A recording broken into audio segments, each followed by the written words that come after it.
Now at 10:51 and streaming on crossroadstoday.com, two men from Cuero arrested this morning by Victoria police. State Representative Jeannie Morrison comments on the Ken Paxton impeachment trial. And authorities in El Paso say that city is on the verge of a third wave of migrant arrivals. With the dry air that came in on Sunday, we had a fairly good day, but unbelievable. We got up to 97. Just can't get away from those high numbers. Thing is, we should be in the mid to low 90s for the rest of the week. We'll talk about rain chances and take a look at the Atlantic. All that coming up. The Texas high school state football rankings are out again, and some area teams are moving up on the list. That's coming up in sports. You're watching 25 News now after Monday Night Football. Good evening and thank you for joining us. I'm Don Brubaker. Karina Garcia has the night off. New at 10, police have arrested a second El Campo man accused of stealing the tabernacle from St. Robert's Catholic Church. He is 44-year-old Thomas James Graham. The El Campo Leader News reports a warrant has been issued for a third suspect. More of the items stored inside the tabernacle stolen in the early morning hours on September 4th have been recovered, but authorities still trying to determine what else, if anything, is missing. Around 3:30 this morning, Victoria Police Department pulled over these two men in the 4300 block of Main Street. Authorities say officers found marijuana and a firearm inside the vehicle. 19-year-old Robert Garza and 20-year-old Ruby Garza accused of having marijuana and illegally having a firearm. They're both from Cuero. Lieutenant Governor Dan Patrick requesting a special audit on the total cost of the impeachment trial of Attorney General Ken Paxton. Patrick announced Monday he sent a letter to the state auditor requesting the audit. Paxton was acquitted Saturday and reinstated. Patrick said he wants to determine the absolute cost to the state from the time preparations began to the conclusion of the trial. State Representative District 30 Jeannie Morrison sent us this statement Monday on the Paxton impeachment trial. Quote, I voted against impeaching Ken Paxton in the Texas House because I was concerned about the speed and transparency of the process. Now, the Texas Senate decided there was not enough evidence to remove Paxton from office. I appreciate their thoughtful consideration of the facts presented by both sides and respect their decision. The Texas Tribune has the latest update on the Ken Paxton impeachment trial. Despite his acquittal, Paxton's legal troubles are not over. He still faces state securities fraud charges and an investigation by the FBI. You can read this story on crossroadstoday.com. Over 20 people came out for a regular Board of Trustees meeting at Victoria College this evening.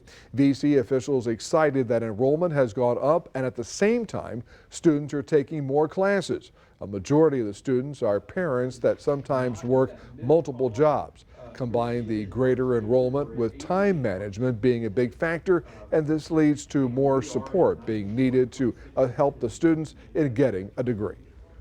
For example, tutoring success coaches are assigned to every student who is first time in college because it takes a little bit of extra time to get adjusted to the demands of a class. Victoria College currently doing registration for the second 8-week session of classes for this fall semester. The deadline to register, October 13th. The county-wide burn ban in Jackson County now lifted. The burn ban put into effect July 25th. Authorities say moisture conditions are favorable for controlled burning within Jackson County. The county-wide burn ban in Wharton County now lifted. You are asked to be cautious if you must burn. Authorities ask that you immediately report any fires that may get out of hand. And let's take a first look at your forecast with First Warn Storm Team Chief Meteorologist Mac Pettis. So Mac, those are two area counties that have dropped their burn bans. Do you expect more after last weekend's rains? Well, last weekend's rain was significant and wonderful. It was 2 inches in many areas, and we're benefiting from that. Now, I would like to see another band of rain coming through here so the rest of the counties can open that up, but it's all relative to how green your pastures are and how green your grasses are. Now, in the short term, we are in the dry air left over from the little front that came through over the weekend, but by the time we get to the end of this week, I think the moisture will be back. We'll be talking more about that coming up in a moment. Don, back to you.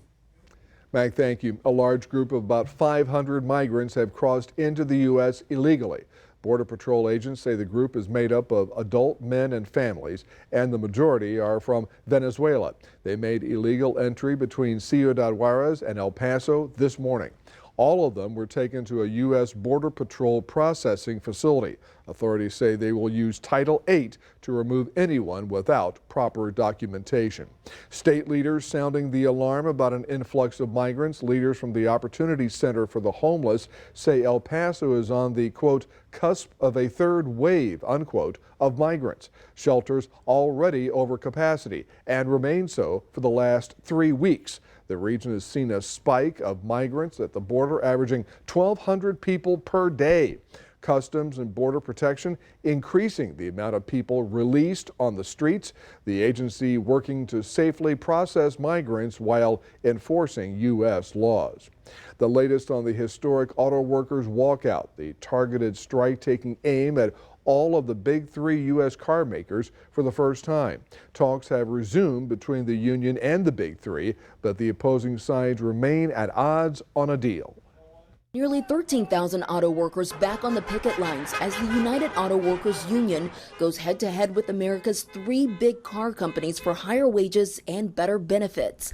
The strike making history as it's the first time the UAW has done a targeted labor action at all three car manufacturers. So far, a GM plant in Missouri, a Ford plant in Michigan, and a Stellantis-owned Chrysler plant in Ohio have been impacted. Over the weekend, negotiations continuing with the UAW saying it had reasonably productive conversations with Ford before meeting Sunday with GM. Talks between the UAW and Stellantis scheduled to resume today, though the car maker says it's now increased its offer to workers, matching Ford and GM with a roughly 20% increase for hourly wages over the life of a new contract. But that's half of the increase that the union has been asking for, along with better retiree benefits and a 4-day work week. I just hope they come to their senses. We're not asking for everything. We just want a little cut of the pie, just a small slice. The pay of the CEOs at the auto company has taken center stage, with the three CEOs earning hundreds of times what their average employees make and seeing their compensation rise by 40%, while the union says workers have only received a 6% increase in the same period. The UAW's targeted strike impacting non-striking workers as well, with GM and Ford announcing temporary layoffs for non-striking employees. But the UAW is accusing the companies of trying to put the squeeze on our members to settle for less. Beyond 60 days, we run into trouble, right? Because then the effect is as inventories dry up, but the demand for cars are still there, the effect is going to be in prices. And economists are keeping a close eye on the impact to the economy, but say at this point, the strike isn't enough to trigger a recession. I'm Morgan Norwood, ABC News, New York. The crash site for a stealth fighter jet that went missing during the weekend after its pilot ejected has been located in rural South Carolina. The debris field found about 2 hours northeast of Joint Base Charleston. Authorities have been searching for the jet since the pilot parachuted to safety in a North Charleston neighborhood Sunday. He was taken to a hospital where he was in stable condition. The U.S. Department of Agriculture's Food Safety and Inspection Service urging consumers not to eat certain cans of Spam Classic shipped to H-E-B stores in Texas. KSAT reports this is a public health alert, not a recall, due to under-processing. A recall was not issued because authorities believe it is no longer available for purchase. The 12-ounce canned meat was made on August 17th. The meat subject to the alert has a best by August 2026 date. Another round of nightly road closures for the Zach Lentz Parkway project starting tonight. Running through this Thursday, Zach Lentz Parkway, Loop 463, will close between Houston Highway and Lone Tree Road from 7 p.m. to 5 a.m. This is part of the Loop 463 bridge widening construction project. This month is Hispanic Heritage Month. It runs from September 15th to October 15th, a period that covers the Independence Day for several Spanish-speaking countries. The month is a time to celebrate the histories, cultures, and contributions of Hispanic people living in the U.S. The celebration dates back to 1968 when it lasted a week. Thanks to a law signed in 1988 by then President Ronald Reagan, it's now a full month celebration. Here's your viewer poll this evening. Scan that QR code on your screen to vote now. Here's the question. How do you honor National Hispanic Heritage Month? Let's look and see. We've got 2% explore historical sites, 8% explore museums, 88% enjoy traditional food, and 2% educational programs. All right, well, thanks so much for voting, and come to crossroadstoday.com/vote to take part. This year's Great Gobbler Gallop is underway. Race number 1 was Saturday in Worthington, Minnesota. And it was kind of a little back and forth, but Paycheck pulled off the win with a time of 1 minute 9.35 seconds. Cuero's Ruby Begonia finished in 1 minute 47.07 seconds. They take the cumulative times from the 2 races to find out who wins the Great Gobbler Gallop. Round 2 is in downtown Cuero, October 14th at 10:30 a.m. A Fort Worth couple plans to rebuild after losing their home in a fire. Despite most of their belongings gone, they say there was a miracle in the middle of it all, the survival of their beloved dog, Ruby. Ruby was found 9 hours after the fire. When Ruby was recovered, her owners were surprised to find she did not suffer a single burn or even a scratch. They're now planning to rebuild. Remember to subscribe to our YouTube channel, Crossroads Today. Hit the like button and click the notification bell. You can get Crossroads Today on YouTube. And stay with us. Coming up on 25 News Now. After Monday Night Football, a 78-year-old man accused of killing his neighbor who was trimming trees in Florida. Also ahead, 5 prisoners embrace freedom as part of a deal between Iran and the U.S.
Four people, including 2 children, were found dead inside a home in a Chicago suburb. Authorities say a man and woman shot to death along with 2 children.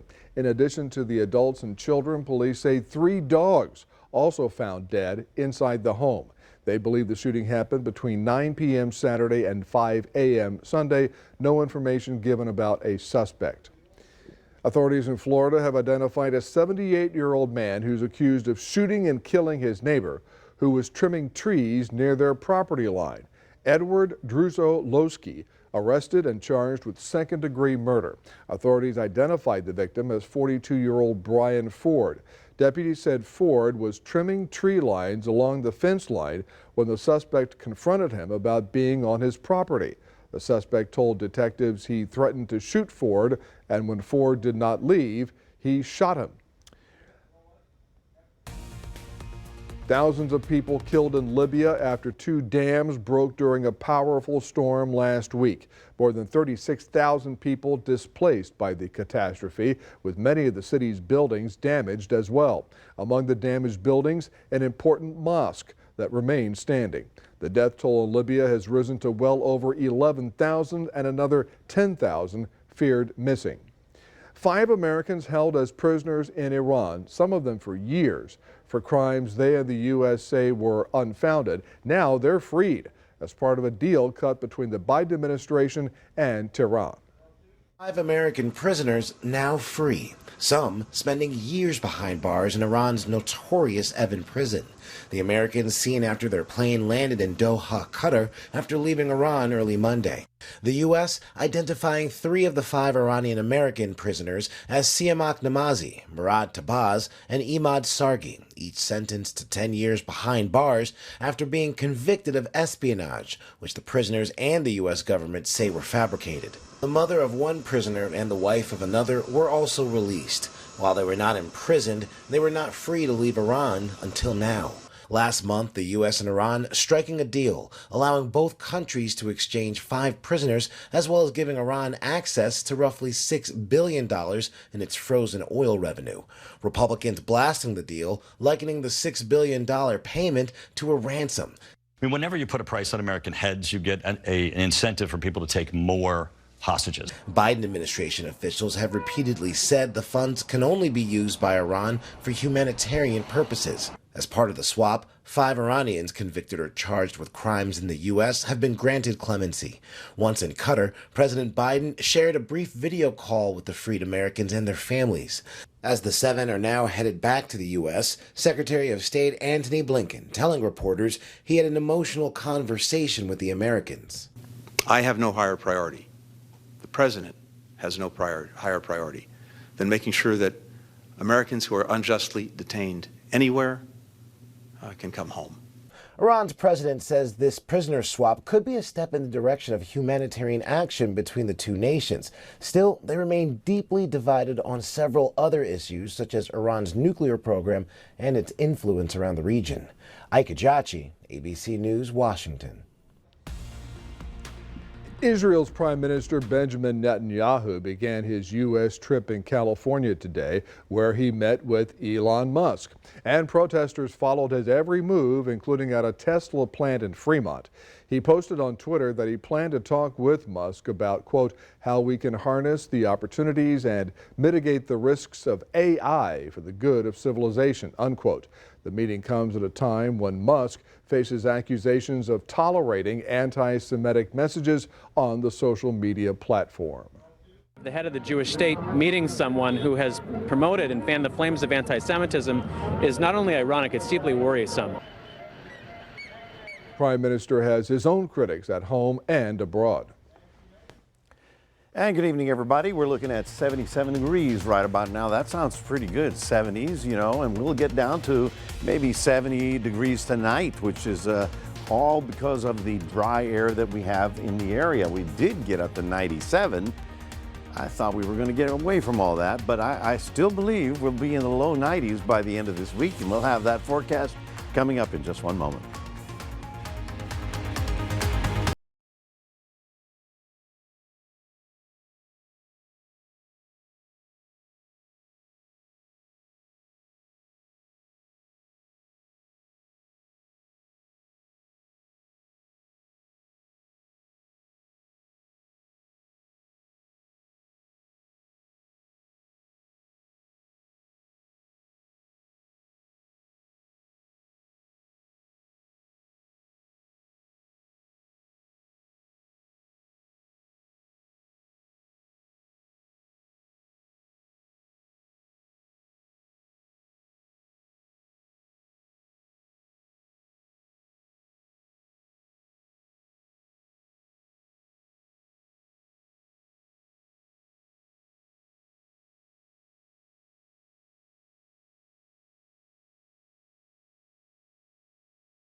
Well, good evening, everybody. We know we got that great rain on Saturday. It gave us a beautiful day on Sunday. I thought it was going to rain through Sunday, but the front, instead of just hanging around and triggering the rain, kept moving and then brought us that very nice dry air that we had over the area on Sunday, Monday. Tomorrow will still be generally on the dry side, a little frontal system here to the north, but that's not going to trigger much. Don't have any moisture to work with. That's why we're going to stay on the dry and rather warm side. Now, you know, if we've talked about it, that you can be at 95 degrees and be fairly comfortable if the humidity is low enough, or you can be at 96 degrees and really be, excuse me, really be suffering if the humidity is too high. We got up to 97 today, 95 in San Antonio, 94 up north. And so tomorrow we're going to stay pretty much in the same place, looking at mid-90s pretty much all over the state. The humidity will slowly be increasing by the time we get to Wednesday and on into Thursday. Otherwise, lots of sunshine. If you have any outdoor plans tomorrow, you've got green light. Go ahead. Now, only problem with they don't have green lights in Houston and Austin, San Antonio. They're having air pollution problems. The winds are so light right now that they're not blowing all the pollution away. I mean, every day you and I and they pollute, right? But generally speaking, the southeast wind off the Gulf blows that away and distributes that around the atmosphere.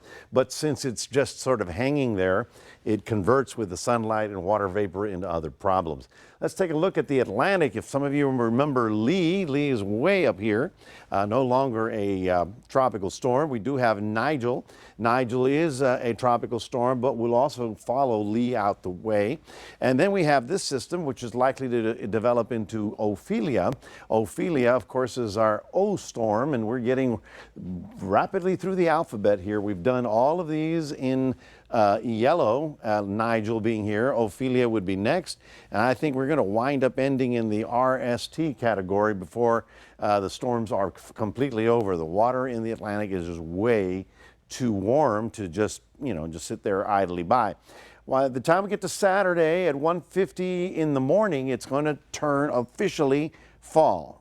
And all the leaves are going to change colors. Well, probably not.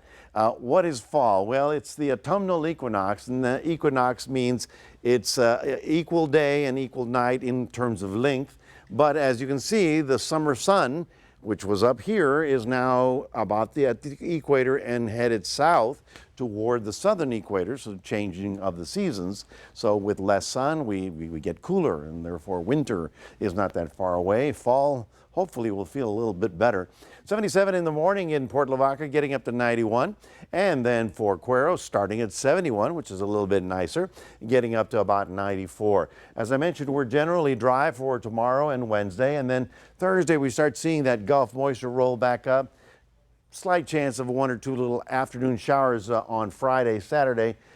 These will be garden variety and no major problems. Otherwise, we're looking at temperatures staying in the mid-90s. That's your 7-day forecast, reminding everybody we do have a QR code. Want to remind everybody to scan that and put Crossroads Today on your phone. Here's Mr. Gino with football. Thanks, Mac. 3 former Crossroads athletes shined over the weekend. That and more after the break.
At a Crossroads, the Texas high school state rankings are out, and a couple of the area teams are moving on up. The Refugio Bobcats are not, though. They are the highest ranked team in the Crossroads, coming in at number 2 in the state. The Bobcats have had 2 weeks to prepare for the upcoming district game against the Bloomington Bobcats.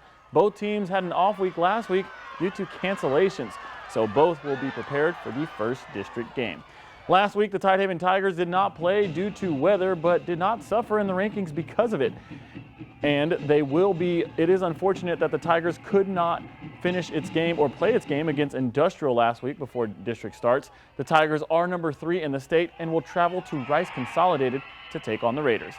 The Edna Cowboys will have an ample amount of time to get healthy and ready for district. Edna's game versus Sinton was canceled this past Friday as well. And now the Cowboys are heading into its bye week and will not have played a game in 21 days since losing to Refugio by 1 point. The Cowboys are facing off against London Friday. For now, Edna is ranked number 8 in Class 3A Division I. The Yoakum Bulldogs were in a dogfight against the Calhoun Sand Crabs and came out on top by winning by 1 point. The Bulldogs are just behind Edna at number 9 in the state. Yoakum has a couple of more weeks, until district. Friday, the Bulldogs come to Gonzales and take on the Apaches as the number 9 ranked team in the state. Yet another Crossroads teams could finish in its game on Friday due to the weather, but it did go into halftime. Cuero was credited with the win over Corpus Christi Cal Allen with a 22-14 score, but it really doesn't matter because it's not a district game anyway. Cuero has 1 week until district when the Gobblers host the Giddings Buffaloes. This Friday, Cuero will take on Beeville, and the Mean Green are still at number 4 in the state. And speaking of rankings in the Crossroads, 3 Crossroads area football players made headlines over the weekend. Former Hallettsville Brahmas running back Jonathan Brooks and former Cuero Gobbler Jordan Winnington both saw action Saturday against the Wyoming Cowboys. Brooks led the team in rushing with 164 yards. Whittington tallied 14 yards on 1 catch. The Longhorns beat the Cowboys 31-10 and move up to number 3 in the nation. Georgia is number 1, Michigan at 2, and the only 2 changes in the top 10 are Florida State falling to number 4 and Oregon jumping to number 10 after Alabama falls to 13. And yet another former Crossroads athlete shined on one of the biggest stages in Texas. Former El Campo Ricebird running back Reuben Owens showed flashes of what we saw here many times in the Crossroads. The former 5-star running back cut his way through the defense for a 21-yard touchdown. The Aggies never looked back and went on to win 47-3 against Louisiana Monroe. The Aggies will prepare for Auburn on Saturday. Now, if you're here still with us late night, we're going to have to get used to it because every Monday for the rest of the year we're going to have going on late because of Monday Night Football. So get used to it, Crossroads. Don, back to you. Gino, it's only another 16 weeks. Yeah, if only. All right, Gino, thank you. Stay with us. Coming up on 25 News now at 10, we'll take a last look at your weather.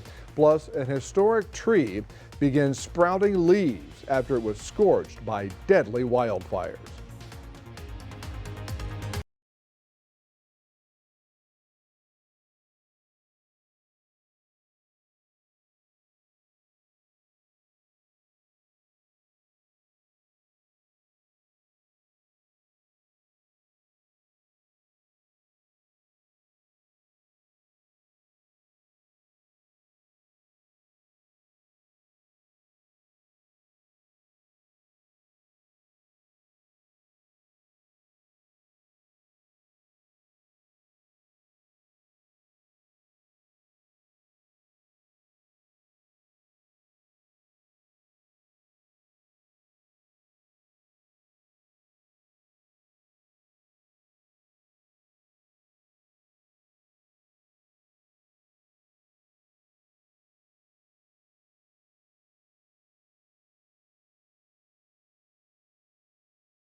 Just hold it.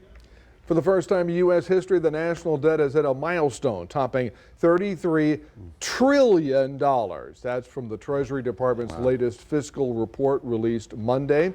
Over the weekend, House Republicans considered a short-term proposal that would cut spending for most federal agencies and bring back to life tough Trump-era border initiatives. Two issues Republicans want in order to pass a bill which would extend funding through October. But so far, Congress has not reached a deal. Signs of life sprouting from a 150-year-old banyan tree in Lahaina, Hawaii, a month after it was left charred by Maui's deadly wildfires. Its once majestic branches, plentiful leaves, and dangling vines stretched an entire city block and stood more than 60 feet tall. The tree was left smoldering and badly scorched. Though still standing, the Hawaii Department of Land and Natural Resources posted a video showing the tree sprouting leaves. The wildfires that ravaged Maui killed 97 people. Now, usually we have two guys. It's three. Forget the script now. We're taking over. We're here because we're going to sing Happy Birthday to Don Brubaker. I don't know if we can legally sing Happy Birthday because it's patent, or can we do that nowadays? Oh, no, you can. You can do that one now. So, ready? 1, 2, 3. Happy birthday to you. Happy birthday to Don. Happy birthday to Don. Happy birthday to you. Thank you very much. Thank you all very much. Happy birthday, Don. Thank you. So let's go to weather. The director says the singing was so good. Sunny and dry tomorrow, 94. Staying in the low 90s. Slight chance of a shower or two on Friday and Saturday. Nothing serious, nothing severe like what we had over the weekend. Just a few little garden variety showers. Other than that, you know, we're all here celebrating Don's birthday.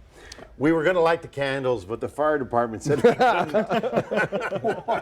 I know where the extinguisher is.